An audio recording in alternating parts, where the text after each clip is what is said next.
Почитувани присутни, на почетокот морам да ви се извинам ако го штедам гласот, зашто го изгубив по дождот, ама ние не се криеме во затворени простории, туку се радуваме на дождот, па и здравието нека е во прашање.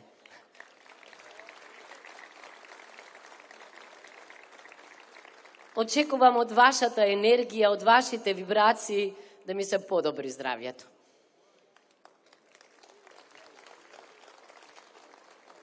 Центар е местото на моето детство. Токму по овие улици сум трчала, сум одела на училиште и тука се чувствувам секогаш пријатно. Сепак, да не заборавам, да ги поздравам оние со чија помош еве можам да стојам овде пред вас. Поздрав до ВМРО ДПМНЕ, затоа што препозна во мене, иако независен и непартиски кандидат, човек кој може да обединува. Поздрав до коалиционите партнери, до членовите на коалицијата за подобра Македонија. Оти оваа Македонија е лоша Македонија. Поздрав до граѓанките и граѓаните. Поздрав до луцидната Твитер заедница и оние кои го следат мојот Facebook статус. Поздрав до македонците, албанците, турците, ромите, власите, бошњаците, египтјаните, зашто председателот е и ќе биде председател на сите граѓани без оглед на нивната етничка, расна, верска или било која друга припадност. Среќна сум што расте мојот процент на поддршка кај албанците во Македонија. Погодете зошто. На избори одат поединци. Тоа се моите бивши и сегашни студенти. Тоа се оние на кои сум им била менторка. Тоа се наследниците на моите побратими од Кичево. Тие знаат што е беса.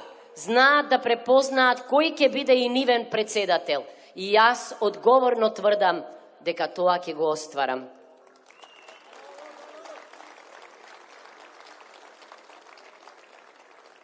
Дојде едно страшно време невреме. Речиси 30 години закопани во транзицијата. Никако да влеземе во демократска консолидација. Ама не можам да не споменам нешто. Секоја приватизација е всушност грабеж. Секоја приватизација е првобитна акумулација на капиталот. И англиските економисти велат дека во 19 век овците ги изеле луѓето во Англија. Во Македонија политичарите и менаџерите на оваа власт во 90-тите ги изедоа граѓаните и работниците. Преку ног се создаде една олигархиска група која не знае што да прави со парите. И затоа е шокантно кога ќе видите како социјалдемократи се фалат со енормни богатства. Па за социјалдемократите социјалната држава треба да е најважната, а пирамидата во која денеска живееме е преостра. На врвот има помалку од 10% пребогати луѓе.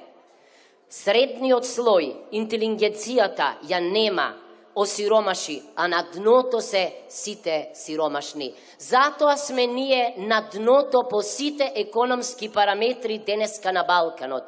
Тоа е срамно, зашто очекувавме реформи од влада што се закити со придавката реформска. Единствена реформа што ја направија е, за жал, болната реформата на името. Ама, како што гледате, не сум јас само таа што живее во облаците на правото и правдата и на идеализмот. Чувте што мисли Кире Лазаров и дали тој го употребува името Северна Македонија кога ќе ја прослави Македонија како победничка со Исланд. Не, така мислат најголем број не само македонци, туку и луѓе во Република Македонија. Не се менува името туку така. Колкумина познавате што си го смениле сами името? Јас двајца. Колкумина познавате на кои им го смениле името? Многу, нашите баби и дедовци. Ама сами да си го смените името и да велите дека е тоа за цврстување на идентитетот. Не е точно. Тоа е мазохизам, политички мазохизам.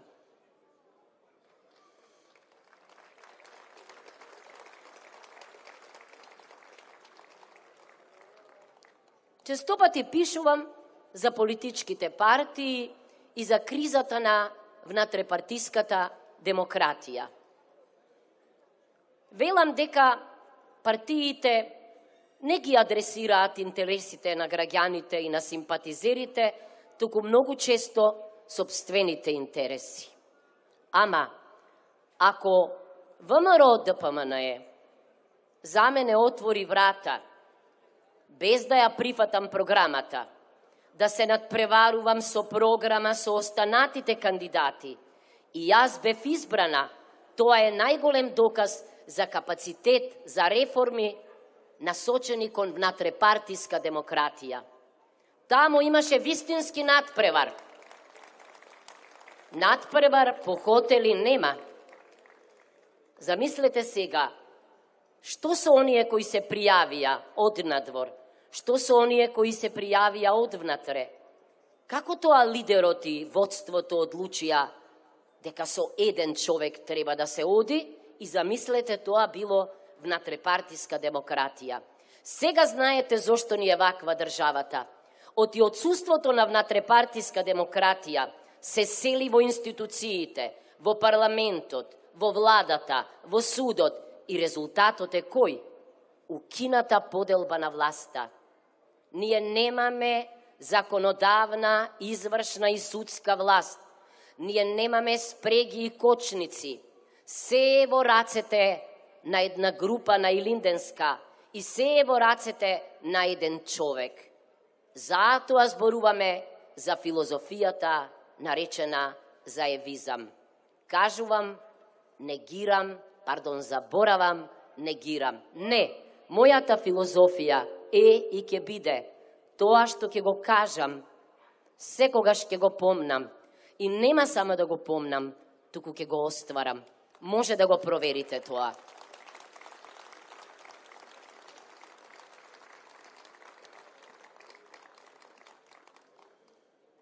Во системот на поделба на власта, ние одамна веќе немаме собрание.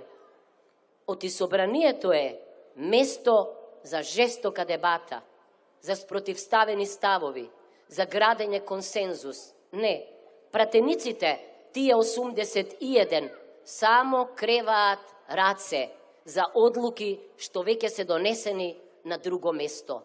Па зошто тогаш велиме дека собранието е најпрестижната школа на демократијата? Мислам дека и за мојот против кандидат собранието не било важно. Впрочем, тој беше избран во оваа изборна единица како носител на листа за пратеник, но потоа си замина, зашто поинтересен му беше предизвикот да биде национален координатор на НАТО. Не знам дали е ова вообичаена постапка за некој кој што вели дека е демократ и дека има етика.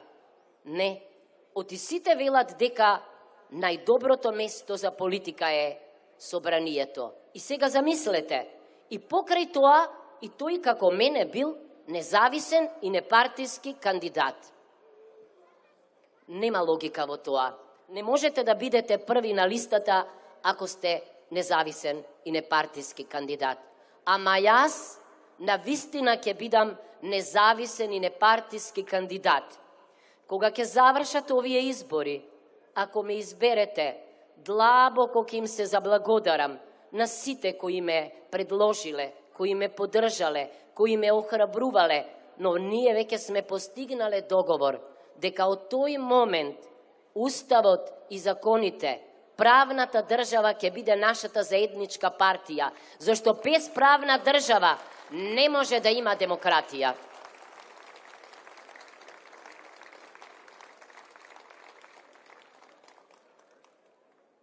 Кои се предизвиците што се појавуваат пред еден кандидат за председател на Република Македонија? Се разбира да го цени и да го почитува доброто од претходните, но да внесе битни промени. Промените се нужни, зашто за прв пат во Република Македонија се појави шанса. Тоа е демократски предизвик, тоа го направи партијата што ме предложи, жена да биде председател на Република Македонија. Не велам дека ние жените сме поумни од мажите, меѓутоа сме имале помалку шанси да го докажеме знаењето, умот, креацијата, убавината, нашиот начин на решавање на проблемите. Затоа велат, нели, дека има машки и женски оружја, се разбира под наводници. Нашата е тактика, смиреност, посветеност, одговорност, лојалност, се што ние како мајки го правиме дома, се што ние како вработени го правиме тамо каде што функционираме и со мажи и со жени, и мислам дека е време овој модел да зачне, овој модел да се појави, овој модел да се развива и во рамките на председателскиот кабинет.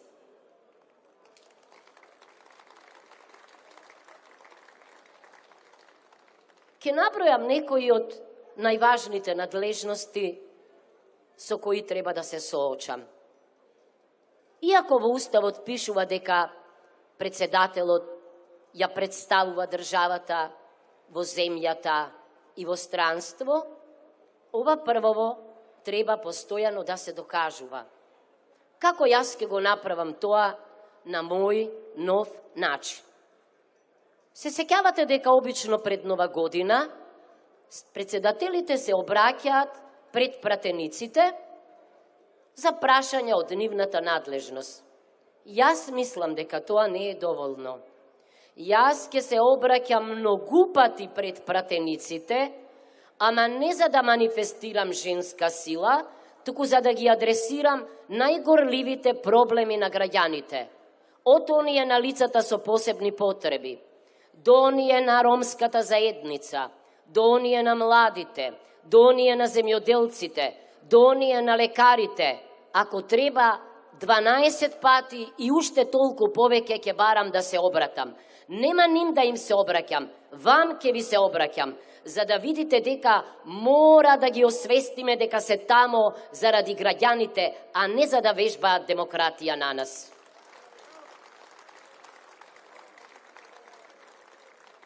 Знаете колку е важна меѓународната политика. Знаете колку е важно кој ја представува Македонија надвор. Ако се тоа неспособни луѓе, ако се тоа партиски луѓе, ако се тоа политички луѓе, сликата за нас ќе биде слаба држава во која нема критериуми, вејка на ветерот во меѓународните односи, држава на која може да се влија и да се притиска, држава која нема свој став, држава која и не е држава, зашто е слаба и пропадната. Таква е оваа држава. Моите дипломати надвор ќе бидат луѓе од кариера и знаење. Ако не се такви, ќе ги вратам. Тие луѓе мора да докажат и да покажат надвор дека Македонија е пристојна држава со сите нишани. Ама замислете, во моментов кога ние зборуваме за членство во НАТО и за почеток на преговори со ЕУ, ние немаме амбасадори, ниту во НАТО, во Брисел немаме амбасадор, немаме амбасадор во Страсбург, во Советот на Европа, немаме амбасадор во Обединетите нации. Па кој, каде и како тогаш води меѓународна политика? Предпоставувам повторно на Илинденска безброј. Не ја научивме грчката лекција. Тие собраа околу себе се што е умно и од знаење, а нашиве глумеа ренесансни личности. Никого не прашаа, резултатот го видовте. 100:0, за жал. И затоа сега сме овде собрани, за да се грижиме за она што ни се случи и да думаме како ли да се извлечеме од тоа што е тежок удар за нас. Замислете, во 21. век, после 75 години, самостојна и независна Македонија, ние треба да не спиеме заради македонското прашање и македонизмот. Ние треба да докажуваме кои сме, што сме, зошто сме тоа, а тие велат дека немало никаков проблем. Забетониран бил идентитетот. Толку е забетониран што никој не може да го препознае.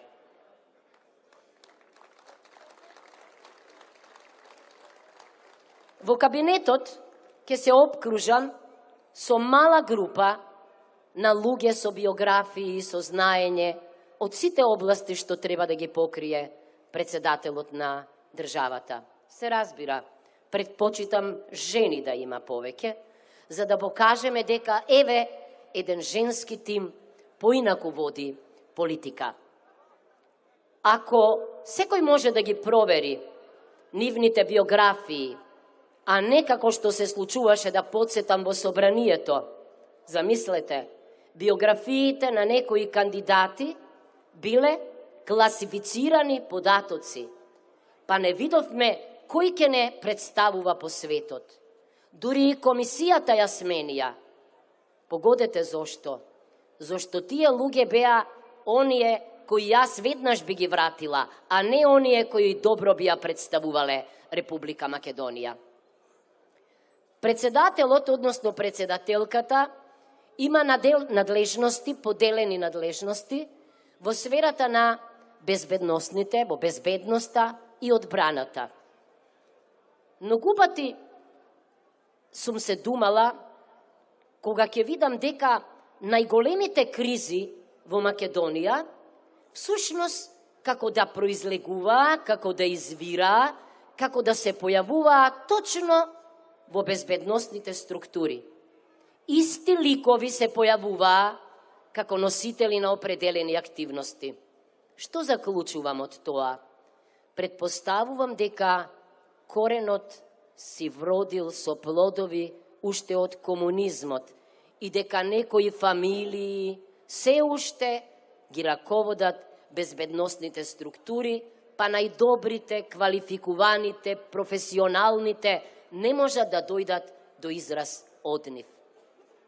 Во светот има една постапка што се вика ветинг, преиспитување, исполнување на критериуми, но јас еве одговорно тврдам дека во безбедносните структури ќе си останат најдобрите, во безбедносните структури ќе влезат оние што знаат се од таа област, зашто од нив зависи нашата безбедност. И кога е во прашање армијата, се чудат дали ќе сум можела да бидам командант на вооружените сили. Па само споредете кој како зборува, кој како одлучува, кој како размислува, па прашајте се, дали е за командант добро некој што на брзина ќе стори нешто, или некој што прво добро ќе промисли, ќе размисли, ќе праша, па потоа ќе постапи. Ние жените и јас така ќе постапуваме. Знам дека стојат неколку укази од председателот, подпишани кои не се спроведуваат. Знам дека во фамозниот закон за народна одбрана има одредби кои не се многу усогласени со надлежностите на председателот на државата врзани за одбраната. Но исто така знам дека во оваа сфера, како и во безбедносната, мора да има консензус, договарање, мора да има проценки, мора да има стратегија, не ја гледам, да бидам искрена. Но ние ќе ја креираме.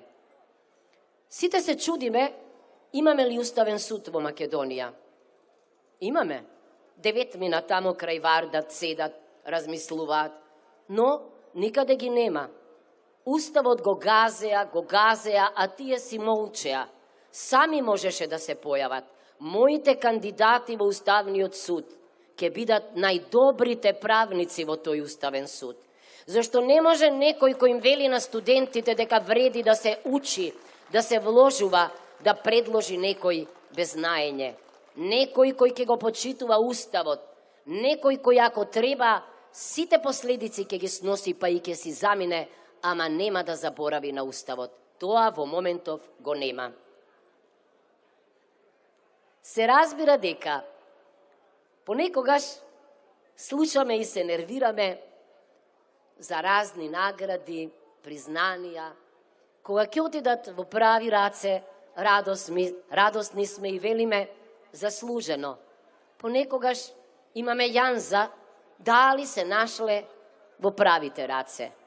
Јас, како председателка, ветувам дека ќе ги наградувам само оние кои се за наградување, оние кои се познати по своите креации, по своите научни успеси, по своите спортски успеси. Тогаш мислам дека вие ќе препознаете некој кој што верува во меритократијата, а не во партизацијата и политизацијата. Завршувам.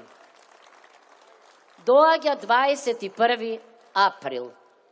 Знам, сите сме загрижени после она што се случуваше на референдумот. Замислете, се уште нема ниту еден покренат, а камоли решен случај, а станавме рекордери не само по загаденоста, не само по најнискиот индекс на човечки капитал деновиве дури и под Косово, туку и по брзината на гласањето. Се надевам дека присуството на наблюдувачи ќе ублажи оваа опасност, иако никогаш не знаеме што ќе се случува. Но јас ве молам, мислам дека не постои поголема брана од масовното учество на изборите. Што повеќе граѓани на изборите, тоа посилна гаранција за фер и демократски избори.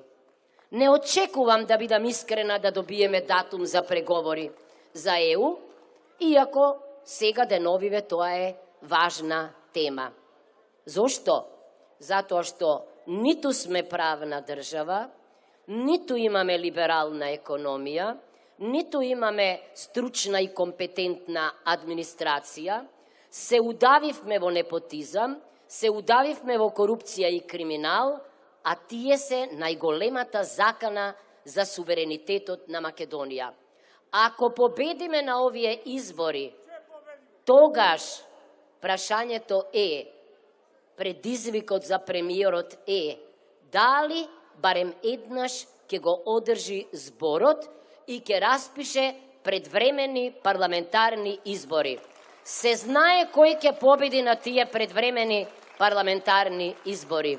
Да живее Македонија, да веруваме во правото и правдата, да бараме политика во границите на правото. Јас ќе бидам персонификација на таквата политика. Благодарам.